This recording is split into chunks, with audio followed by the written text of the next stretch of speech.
morning, students. Welcome back to class 5, lesson 2, maps.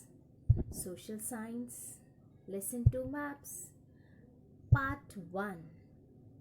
In the previous lesson 1, you have learnt about what is a globe. And globe is a small model of the earth, spherical in shape, three-dimensional. You will be able to locate continents, oceans on a globe. Right. But in this lesson, you are only going to know what is map, what are the different kinds of maps, why we are referring to use maps and globes or instead of globes, what are maps, the elements of maps, and directions, scales, and symbols. Now, let's see what's the globe and a map. A map is a two-dimensional shape which represents the whole part of the earth, whereas the globe is a three-dimensional shape. Globe is tilted at an axis of 23.5 degrees, which is spherical in shape. It's a small model of the earth. The globe shows location of continents, oceans, countries, cities, rivers, and seas. The globe shows features of the incorrect places on a smaller scale. Distances and directions are also represented correctly on it. So, however, the globe cannot show the details of a place such as a town, a city, a garden, a park, a river, a plateau. That is why we use maps. To study the earth or a part of the earth in detail, we are using a map.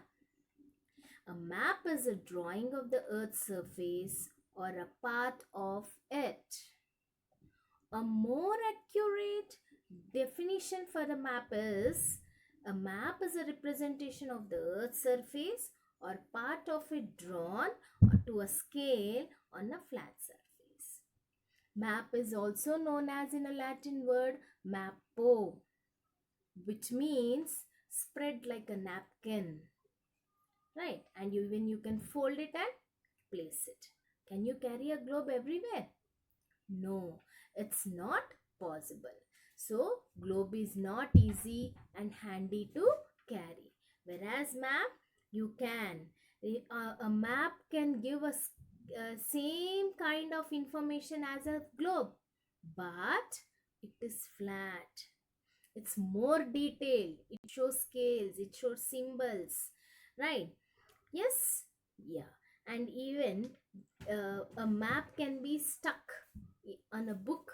A map can be rolled on a wall, showed on a wall, hanged on a wall to explain.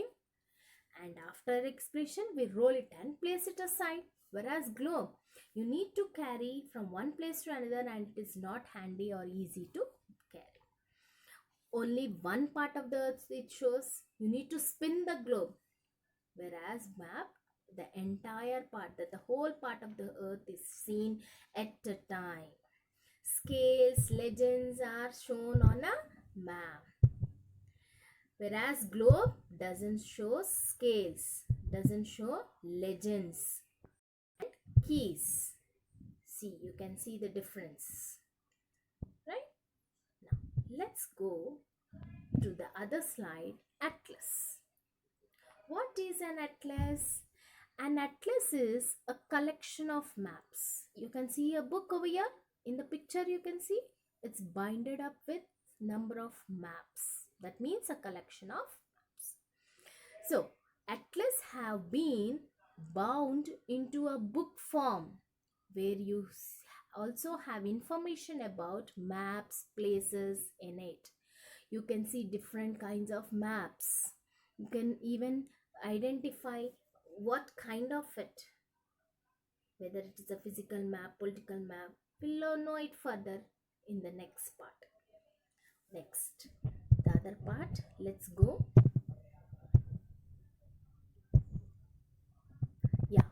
The science of making maps is called cartography. What is cartography? It's nothing but you can see here a picture of a cartographer. A person who is making map is known as cartographer. He is using a scale and making a map.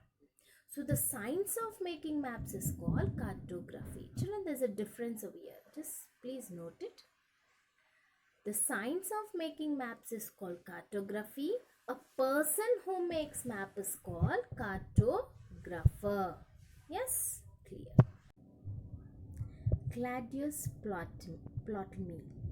He is a Greek mathematician and a geographer who lived in Egypt 2000 years ago.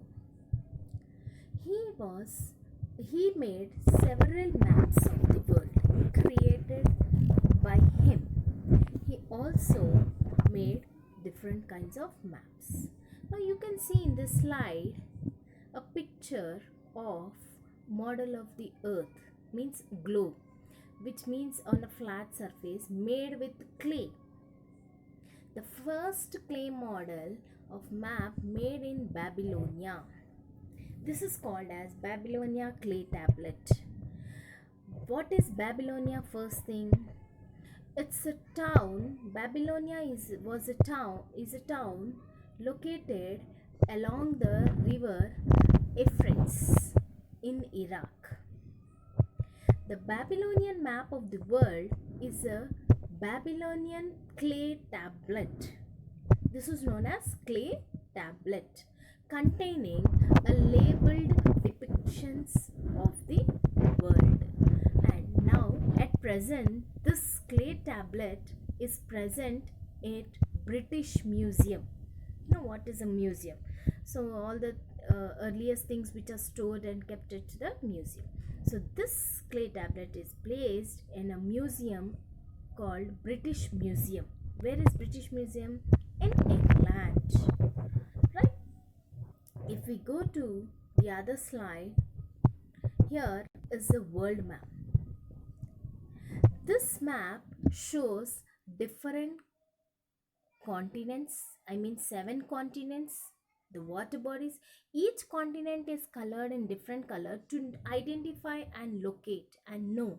You can see here the brown color Asia, the largest continent is known as Asia, second largest green in color Africa, third largest as North America, which is dark blue, and whereas you can see here orange color, that is the fourth largest as South America. And here next the fifth one is Antarctica, which is now white in color. Sixth one is Europe, it is ink blue color. And the last smallest continent is Australia, purple in color. The remaining blue color, light blue color, shows the water bodies. So this is a wall map. We call it as a wall map. This wall map can be hanged to show the continents, shape, size, color, as well as the ocean, that is the water bodies, to identify which place is the ocean, which is the smallest, which is the largest ocean, where you can see the Pacific Ocean, Atlantic Ocean, the Indian Ocean, the Arctic Ocean, the Southern Ocean. So these 5 oceans are also being located. So this is what we learnt in this lesson about maps. Okay children, thank you. Let's learn further in detail about next part 2. Thank you.